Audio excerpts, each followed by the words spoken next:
Imagine entire civilizations collapsing, almost overnight. Mighty empires burned to the ground, once thriving cities abandoned, and chaos spreading like wildfire across the ancient Mediterranean. And the strangest part, for centuries, historians have argued about who, or what, was responsible. The main suspects were called the Sea People's mysterious invaders who appeared suddenly around 1200 BC, wreaked havoc, and then disappeared just as quickly, leaving behind a trail of destruction, confusion, and one of history's greatest unsolved puzzles. So who were these enigmatic warriors? Where did they come from? And how did they help trigger the catastrophic event known as the Late Bronze Age collapse? Let's dive in.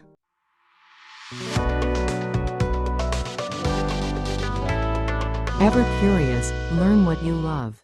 To understand the sheer scale of this disaster, we first need to picture the world before the Sea Peoples arrived. The Late Bronze Age, from roughly 1500 to 1200 BC, was a golden era of interconnected empires. The Mediterranean was a bustling hub of international diplomacy and trade. In Egypt, powerful pharaohs of the New Kingdom controlled a vast territory stretching from North Africa into the Near East. To the north, the mighty Hittite Empire dominated Anatolia, modern-day Turkey, and was a rival superpower to Egypt. In Greece, the Mycenaeans built magnificent palaces, their legendary heroes later immortalized in Homer's epics. And across the Levant, the coastal regions of Syria and Canaan network of wealthy city-states. Like Ugarit facilitated trade between these great powers. This was a world of unprecedented stability and prosperity. Ships crisscrossed the sea, carrying precious cargo,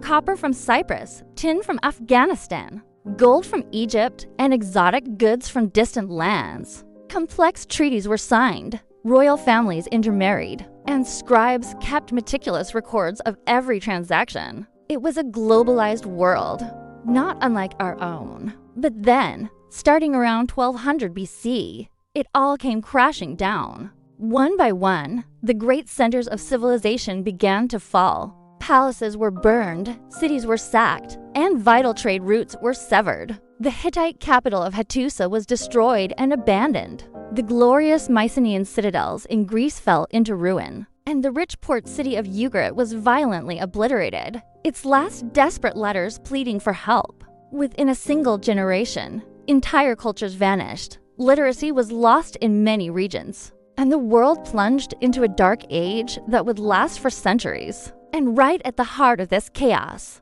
a new and terrifying enemy appears in Egyptian records, the Sea Peoples. So, who exactly were the Sea Peoples? The name itself is an Egyptian invention, a catch-all term for a coalition of foreign groups who descended upon their borders. Our most detailed accounts come from the mortuary temple of Pharaoh Ramesses III at Medinet Habu. Here, vast carved reliefs and inscriptions tell a dramatic story. They describe a fearsome confederation of warriors arriving by land and sea, not just as a raiding party, but as a full-blown migration. They brought their families in ox-drawn carts, carrying all their worldly possessions, suggesting they were looking for a new place to live. The Egyptian texts even list the names of the different tribes within this coalition. The Shurden known for their distinctive horned helmets, the Peliset, whom many scholars connect to the biblical Philistines, the Jikr the Shekelash, and the Denine among others.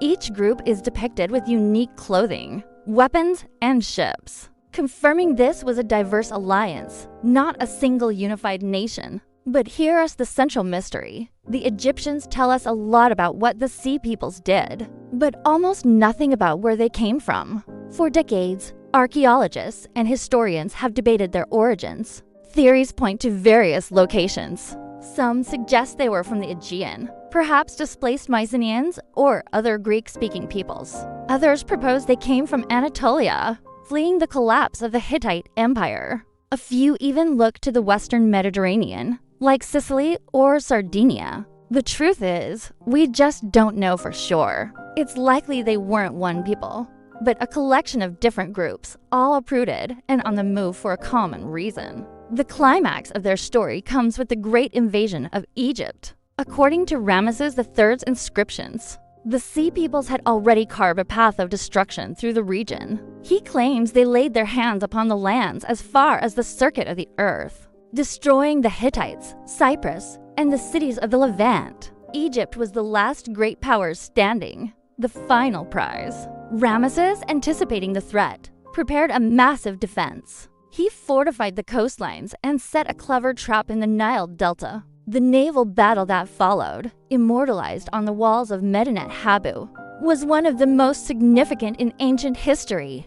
The Egyptian reliefs show a chaotic scene, Egyptian warships ramming the Sea People's vessels, soldiers engaging in brutal hand-to-hand combat, and archers on the shore raining down arrows on the trapped invaders. Ramesses boasted of a decisive victory, claiming he overthrew them, slaughtered them where they stood, and made them into heaps. He successfully repelled the invasion and saved Egypt from total collapse. But while Egypt survived, it was weakened, and the world around it was irrevocably broken. The Bronze Age was over. For a long time, the Sea Peoples were cast as the villains of this story barbaric marauders who brought down a sophisticated world. But in recent years, a more nuanced picture has emerged. Were they really just invaders? Or were they something else entirely? Refugees? Modern science has revealed that the end of the Bronze Age coincided with a period of severe climate change. Evidence from tree rings, pollen analysis,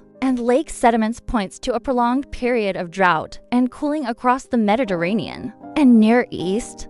This megadrought would have led to widespread crop failures, famine, and economic desperation. Imagine a world where the rains stop coming. Year after year, food becomes scarce, trade networks collapse because there are no surpluses to trade, and societies begin to fray from within. Add to this a series of major earthquakes that rocked the region, what some historians call an earthquake storm, and you have a recipe for total societal collapse. In this context, the Sea Peoples start to look less like conquerors and more like desperate survivors. They weren't just seeking plunder, they were seeking new homes, new lands where they could feed their families. They were the victims of a collapsing world system, not just its cause. Their migration may have been the final blow that shattered the fragile Bronze Age empires, but the system was likely already breaking apart from internal pressures like climate change, famine, and rebellion. Though they vanished from the historical record almost as suddenly as they appeared, the legacy of the Sea Peoples was profound.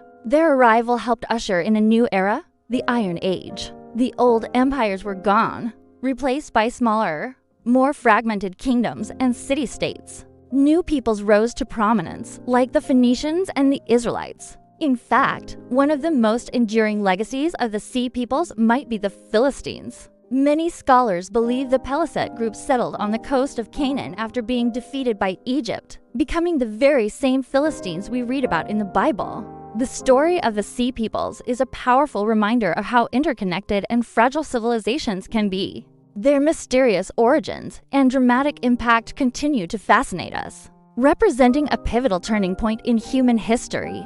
Were they ruthless destroyers? Or were they the desperate survivors of a forgotten global crisis? Perhaps they were both. Their tale serves as a timeless warning of how quickly our world can change, and how even the mightiest empires can fall into dust. If you love exploring ancient mysteries and uncovering the secrets of the past, make sure you subscribe and hit that notification bell. Thanks for watching, and stay curious.